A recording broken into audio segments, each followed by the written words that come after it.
Només inverteixen en projectes de desenvolupament social i de protecció mediambiental i descarten a clients que perjudiquen la societat com tabacalleres o empreses que promouen la fabricació d'armes. Per estrany que sembli, no són ONGs, sinó bancs. Triodos Bank és el que es coneix com a banca ètica i opera a Catalunya des de l'any 2006. Les seves activitats d'inversió i préstec tenen una finalitat doble, la moral i les finances. Contribuir a un canvi de la societat. Pensem que qui té els diners té la força, doncs això ho utilitzem per millorar, per canviar.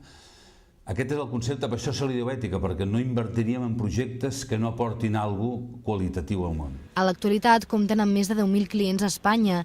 Diuen que ofereixen la mateixa seguretat i rendibilitat que altres caixes.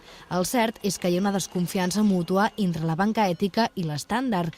Uns diuen que la banca convencional s'ha apuntat al carro de la responsabilitat social i els altres que l'ètica no és una propietat exclusiva. La banca ètica és un concepte que ha esdevingut popular recentment.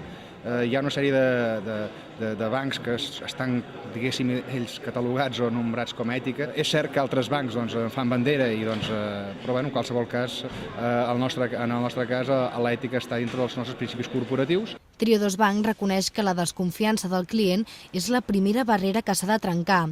Segons els experts, l'ètica és una estratègia de màrqueting, però no exclou la credibilitat del seu producte.